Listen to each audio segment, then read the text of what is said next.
This scenario is Invasion from the 2019 Steamroller packet. This scenario does not have the Killbox Artifice in effect, and consists of 2 circular zones which can be controlled for 1 CP by warrior units, warcasters, and warlocks, rectangular zones which can be controlled for 1 CP by warjacks, warbeasts, battle engines, and warcasters and warlocks, and 1 objective which can be destroyed or removed from play for 1 CP. Victory conditions consist of having 5 more control points than your opponent, or caster assassination. Hey all, this is Max aka Major Baconator playing for Mercenaries this game. My take on this Llaelese resistance list was to mainly counter massed single wound infantry, such as Scorn's Exalted, Crix's Scourge of the Broken Host, or Khador's Wolves of Winter. However, after playing through multiple games with this list, I've ultimately decided it has to change to accommodate heavier battle groups and multi-box infantry, as you'll see. Hopefully, the newer version of the list will be featured on a future battle report. I won the roll-off and decided to go first. My reasoning was that I could set up a more aggressive board state if I went to the zones to push on scenario. Anastasia ambushed with the hope that I could catch an unwary solo with a backstab, then work her way further into Nate's back line. I deployed fairly evenly, since I went first, so I could threaten his infantry unit on both sides, and drop the rubble zone to provide additional cover for the right-hand gun mage unit, since there was so much space between forest and fog. Ashlynn and her battle group positioned centrally to respond to the Vulcan's position beat, while protecting Ashlynn from assassination via the house. The Thorn gun mages, or Thorns, were set on the wings because of the concealment options to proc prowl. The Mules positioned centrally as well, though in hindsight they probably should have been set to one side and further up my deployment space. Hey, this is Nate, and I've been playing a lot of Gearhart lately, so I wanted to bring him out today. I really like this list because it has a lot of independent shooting modules that work really strongly in conjunction and can also function independently. The Vulcan needed to be deployed on the south side, as his Aqua Mortuum rocket is located in his right arc only, and locating him to my left allows him to affect the largest portion of the table. Gearhart will stay central, so he can move into the rubble to stave off any nickel and dime or thunderbolt style assassinations via the gun mages in Max's list. My pirates will probably ambush due to the sniper on Max's models. My Crucible Guard infantry here I deploy north, so they can take advantage of the choke point created with the house and the forest. Finally, I deploy my Trancers, being extra careful to make sure that I keep them out of Max's turn 1 shooting range so I don't give them up for free. On to first turn. My first turn was intended to throw the army up the board and get the gun mages into position for a strong second round of shooting. Thorns went first, prowl on the right and just getting up the board on the left. As I pushed the gun mages up, I was mindful to float my blast key around them to make sure that multiple models didn't get caught in a direct hit from the Mortuum rocket on the Vulcan, considering how low their armor is. Gibbs sat close to Ashlynn so he could bounce back and forth between the gun mage units and provide reposition to them. Ashlynn cast Quicken on a Toro to extend threat range and chosen ground on herself to make sure that both could get through the forest. I should have asked about threat ranges on the infantry, as I ended up putting a few gun mages into their shooting range before they could exact a toll. It would have also been a fruitful option to put the Quicken Toro into the forest or rubble to protect it from early range damage with high defense, then leapfrog it into the wall for a turn 3 charge into the Vulcan. Instead, I just ended up putting it out into the middle of the board to get shot at. A better option tactically would have been to run all gun mages to the left-hand side and work their way around the house, since they can't do much in the way of damage against the Vulcan. Then run the Mules over to the right-hand side to try and get some kind of crit brutal / devastation rolls against the warjacks over on that end.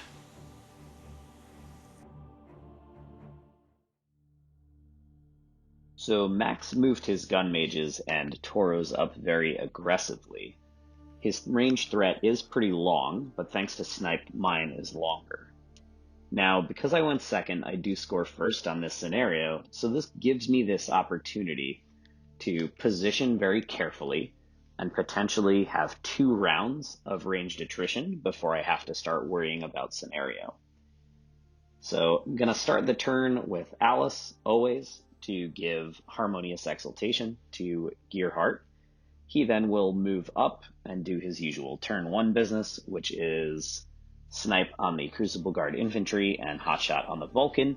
He also gives the Crucible Guard Infantry the Bloody Well Done order, which functions a lot like Deadeye, which gives them an additional die to hit on their first non-spray ranged attack. And move on to them. They're going to advance up, and I check the 4 that I move, and it looks like I have the opportunity to do 2-man CRAs into the 2 nearest gun mages and kind of pick them up relatively free of charge. So that's what we do, utilizing Snipe and Bloody Well Done. And Gearhart's Veteran Leader bonus, we make pretty short work of them. Next, they will repo back so as to continue to force the gun mages to come to them. Now, my Trancer moves over there and faces the table edge so as to keep my Crucible Guard infantry safe from wandering Anastasias that may come in off the side of the board. Gorman similarly positions to remain safe. We commit both Retaliators forward. We then double check and find out that we are in turn 1 walk and shoot range with this Vulcan. So we commit the Vulcan forward, stay at the maximum range, and we're going to shoot 2 rust rockets into the Toro with Quicken. One of them I hit and do a good chunk of damage. The other one ends up drifting pretty nicely and killing off another gun mage. The Retaliators at this point and Prospero will be taking up positions to support the Vulcan and the Jack package. The Dragon's Breath rocket moves up and hopes for a good drift into that back clump of gun mages, using Arcing Fire to my advantage here. But alas, we drift back towards ourselves. Alright, on to turn 2. So, previous round shooting kind of left me a little beat up. I was not expecting the Vulcan to be so effective, but Hotshot proved me wrong. So, after doing some measuring, I figured it was time to ambush Anastasia in. Turns out Gorman was a little too far in towards the board edge, and I was going to be able to walk her forward and get a throwing knife into his back. The other option was tossing her to try and peace trade with the Trancer, but I felt that was a little bit not worthwhile, especially considering that it could explode. Even if she survived that, there was going to be a ton of Crucible Guard infantry that could just nuke her off the board. I also figured that once she managed to get in through Gorman, it might put a little bit of a position on Nate. He'd have to deal with her with Prospero, and that might be a little bit difficult if he wants to make use of the Retaliators. Unfortunately, that didn't really work out, as my dice decided to quit on me, and Anastasia only dealt a couple of boxes of damage worth to Gorman. And then she just died like an idiot the next turn. So, like I said, previous round shooting kind of beat up my Toros a little bit, and Nate's smart positioning kept the Vulcan far back enough that I wasn't going to be able to charge in and at least, get a little bit of vengeance out of it. So I opted to run it up instead, tying up the one Retaliator and the Vulcan. So that way he couldn't at the very least press forward a little bit and put in some work against my army.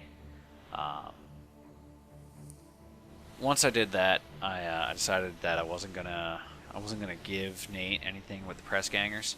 So I decided to collapse in my wings a little bit, at least on the one side. So I dropped the unit of Thorns out of their little hidey hole with the fog, and shifted them forward to try and do a little bit of shooting. Unfortunately, I only had one in range, but she did pretty well by herself with a both barrel shot, dealing about 7 to 8 boxes with a Black Penny shot into the Retaliator. which was pretty nice. She did pretty well for herself. Once I did that, I had to try and make the decision whether or not I was going to do a turn 2 feet or turn 3 feet. Roulette's pretty solid, allows me to pick up dice, pick 2 no matter what. So I decided to throw it out turn 2. I figured the gun mages could at the very least do some snipe shots, maybe take out a couple of things, do a little bit of damage to some of the later warjacks or some of the solos up front. So I bounced Ashlynn forward, used repo to get her up to the house, which should be nice and safe, and then throw up feet after juggling Quicken over to my second Toro with the hope that that guy would at the very least survive to be able to put some work in against the Vulcan. I'm still agreeing with this list, and the list is going to be adjusting down the line. I realized that having a bunch of single wound, high defense guys doesn't really work out all that well, and it really lacks in the way of an answer for a high armor multi-box infantry or a high armor battle group. So ultimately I think I'm going to drop 1 unit of gun mages, 1 unit of thorns, basically trade out almost the entire list in favor of having a blockader and a couple of Thammarite archons, and then a unit of storm lances, which should be pretty terrifying with a threat range of 15 with Quicken. So once she popped up, Roulette and the Toro ran forward. I decided to try and start doing some work with the gun mages. So I decided to have 1 unit of gun mages try and go in, deal with the Trancers. I didn't recall that Trancers had the ability to ignore blast damage, so I figured that I could have one just pop out both of them at the same time. I will not be doing that in the future. That was poor understanding on me. Thankfully, I managed to take out at least one of them. Or no, I think I took out both. Yeah, I took out both. Or no, I only did take out the one. My bad. Yeah, the other one I didn't manage to hit. Roulette only goes so far, apparently. But I also managed to get at least a couple of them to hang out with Gibbs. Repo back, which was pretty nice. I'm liking that part of the whole list. Gibbs having repo, and the gun mage officer giving them Swift Hunter really allows them to have a nice solid repo 5, which on speed 6 infantry that dies from a stiff breeze is kind of key. So the issue I keep having with the mules is that they either end up getting tied up with all the infantry in the back, or they end up getting too far forward and then dying like idiots, or the Jack Marshal dies and then he just kind of putters around like an idiot. So they're getting dropped for a couple of Thammarite Archons, which I've tried the list out at least once since this game, and Thammarite Archons put in so much work by comparison. Alright, so once I had the first unit of gun mages do their thing, take out a Trancer, try and deal a little bit of damage, I had the second unit to go to try and whittle down those Crucible Guard infantry jerks that dropped a couple of my gun mages before.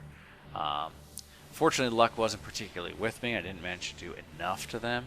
And then my Mule, again, underperformed and didn't really go anywhere, do anything. And then I had my second unit of Thorn gun mages run into the forest to try and at the very least put a aggressive footing up, and one that he wouldn't be able to deal with readily. So my opponent has feeded and pushed his caster up very aggressively, so most of my meaningful activations are going to happen under Roulette.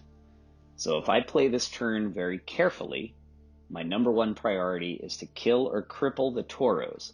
Once they go down, Ashlynn will struggle to get rid of the Vulcan, and I can use it to dominate the table and contest multiple zones. I have a bit of time to spend on my clock here to keep parity, so I'm going to take some time, measure things out carefully, and check some very important stuff. I'm looking to see what kind of solutions I have available using my Trancer to unjam my Vulcan with this Toro that my opponent threw into my face. We double check kill box here and determine that Gearhart will be underneath the roulette aura. We also confirm that the Trancer and the Vulcan will be under that aura as well. Currently, the Toro is within Ashlynn's control area and is benefiting from chosen ground, so I am going to struggle to get rid of it in a way that will not get my Vulcan countercharged in return.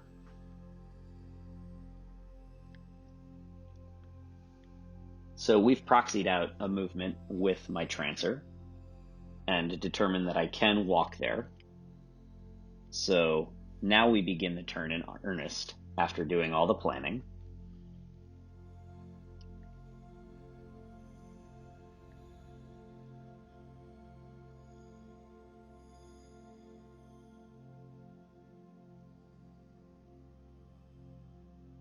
So Gorman survived Anastasia's daggers to the back and retaliated by chucking an acid bomb at her, which took her out. So that was the first activation. This Dragon's Breath rocket is going to get a lucky drift. Again, using Arcing Fire to kind of drop a shot into that same area as last time. And we're going to get to take out a Gun Mage. The best part of having AoEs against an army like this is that even under roulette, I don't have to hit to kill models. Now I move my Trancer into the woods and position him such that if we shoot him, the resulting psychokinetic blast that occurs when he is disabled will kill both of those gun mages that are in the woods in the northern zone. Next up, it's on to this Toro. So I move my Retaliator back and take a swing, hit the Toro, boost the damage, and I get very lucky here, and I take out the movement.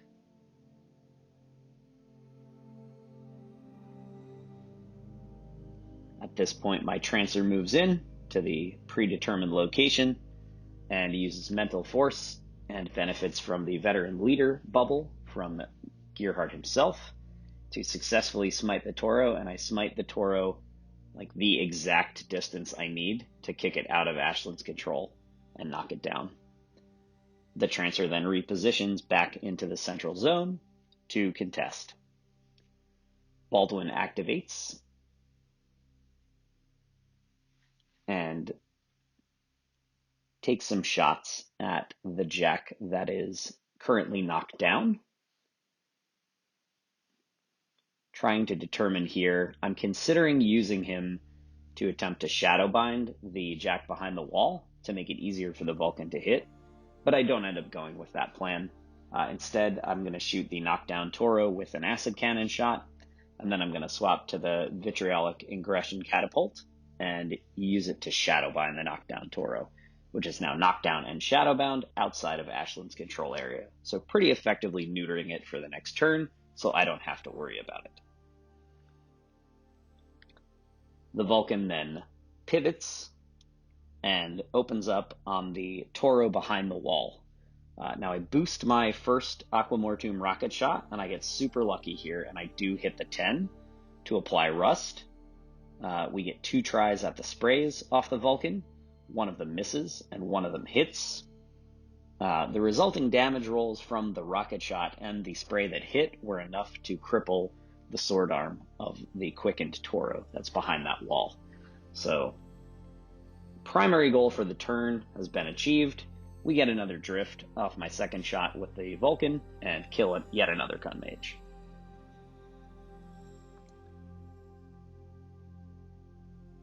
So,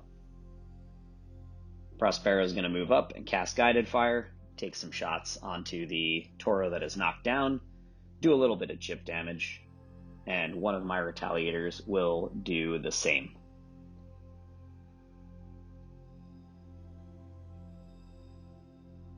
Now, taking advantage of the Rust aura from the Vulcan's alchemical vents, both of those shots were able to hit at POW 14, doing a nice chunk of damage to the knockdown Toro.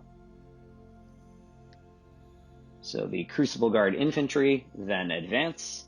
And I'm going to get a little tricky here with CRAs, so you will see me measure back and forth to the target and to Ashlynn several times. I'm going to use the infantry that are outside of roulette to lead the CRAs, but the ones that are in will still be able to participate. And so using that combined with the Bloody Well Done ability, yes again, I get to take out some more gun mages in the North Zone, including a very lucky pickup of a gun mage UA. And finally, I make my attempt at shooting the Trancer in the woods, and I miss.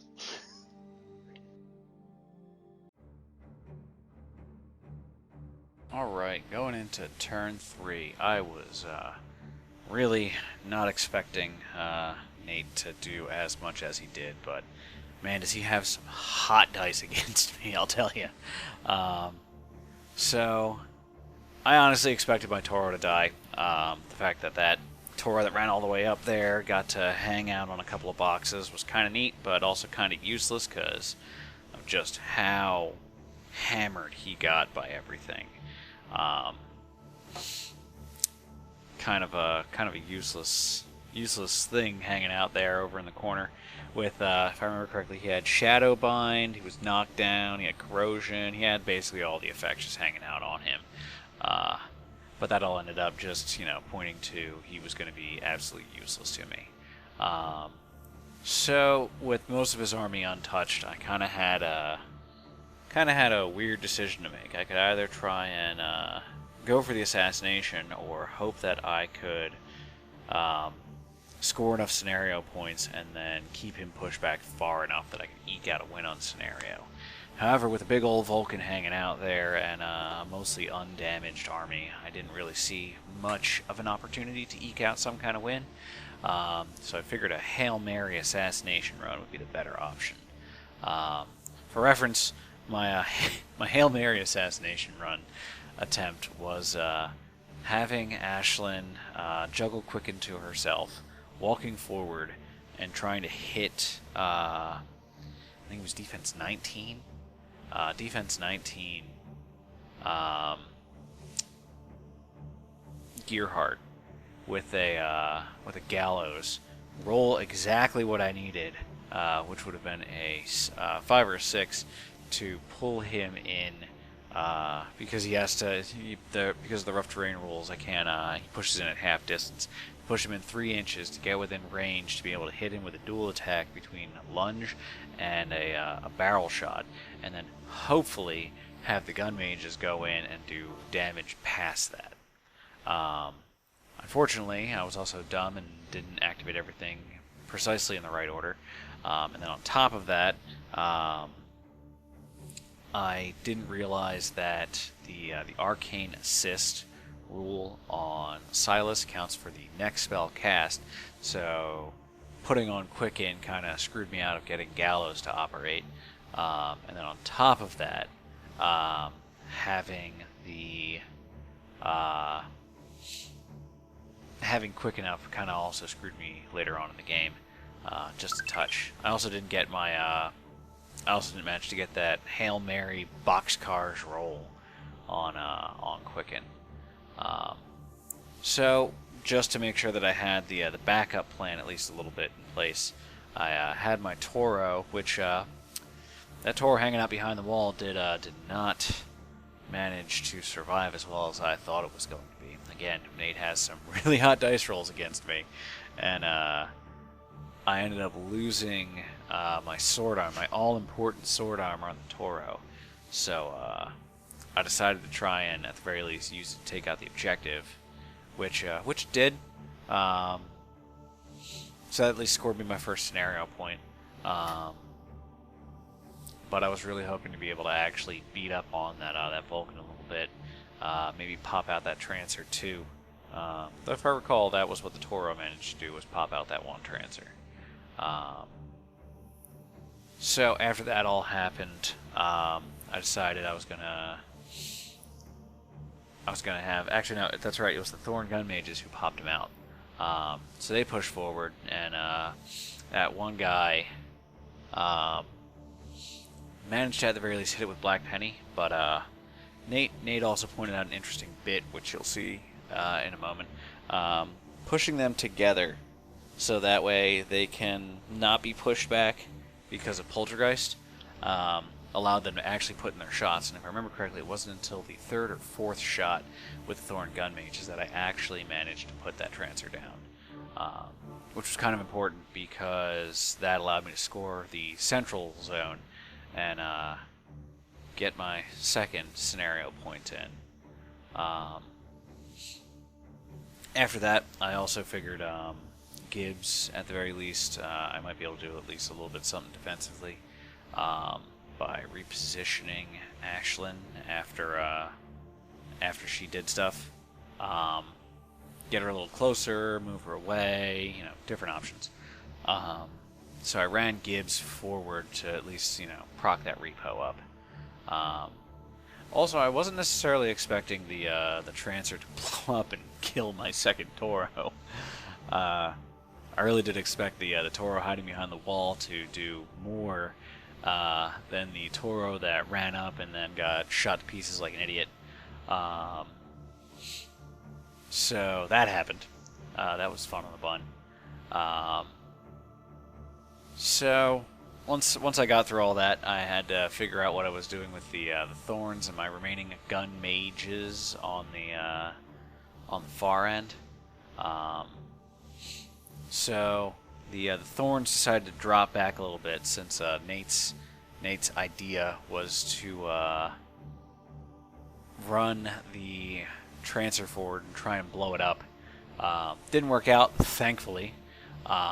So the Thorns decided that they were going to start putting shots into that. Unfortunately, I don't believe that didn't work out well because again, my dice like to quit on me. So they didn't really do much, but the other gun mages at the very least managed to do a little bit of damage on the Crucible Guard infantry. Not enough to really send them reeling, but they did at least a little bit of work. And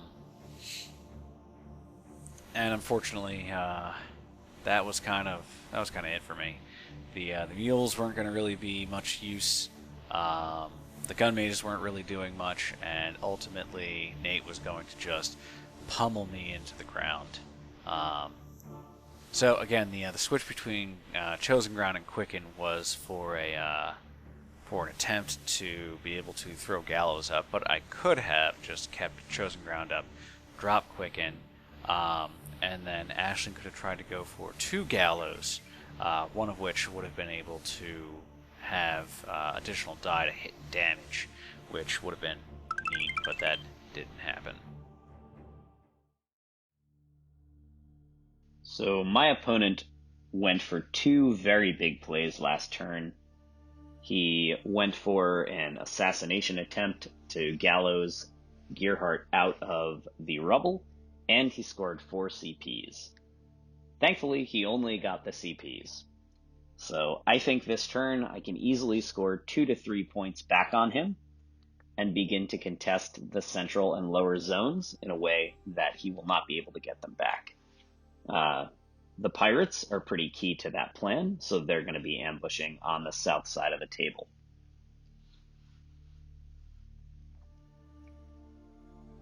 We power up and engage the rest of the plan for my turn to come.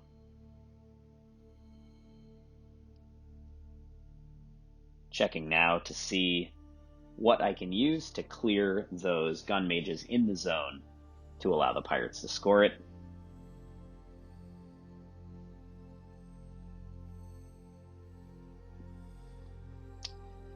And we may have a pretty nice line on Ashlynn as she's sitting in front of us with no focus.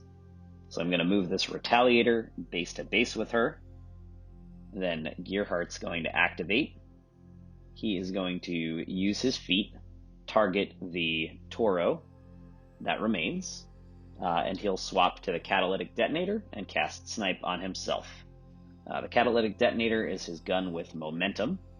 So that is going to do a nice chunk of damage to that Toro and knock it down. And then he will use Bloody Well Done on himself and boost a shot into the back of the Retaliator, thereby slamming it 2 inches forward, knocking down both the Retaliator and Ashlynn in the process.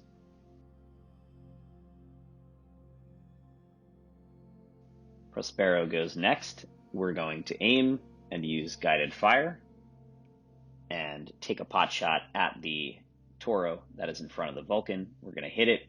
We'll boost the damage roll, and thanks to the feat, we crank the damage roll and take that Toro out. We'll now move the feat over to Ashlynn, who has officially entered the danger zone.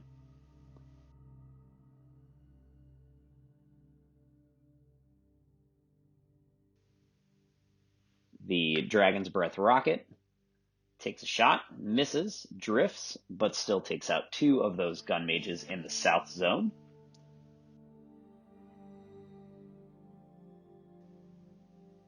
Next, we will move up and use the Retaliator here to take a shot at the last gun mage, and we will miss. The Vulcan is next to activate, and we're going to use Alyce to throw it an additional focus using the Empower rule. The Vulcan moves into that central zone,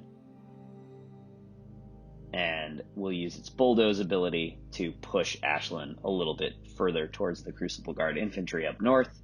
We will then pivot the Vulcan, completing our movement. We're going to boost our first spray into that last gun mage in the south zone, and then take 2 Aqua Mortuum rocket shots and a spray on Max's objective and successfully take it out. Hotshot on the Vulcan has done a tremendous amount of work for me this game. We'll run the pirates into that southernmost zone, thereby ensuring I can score it. And next up, the Crucible Guard infantry will use their mini feat. I had 3 of them that were able to aim. They're going to target Ashlynn, and they're going to let her rip and put down Ashlynn and her Llaelese resistance, shooting her in conjunction with CRA and feat up to straight dice damage, and I think it only takes 1 or 2 of them after the slam damage, and there's the handshake.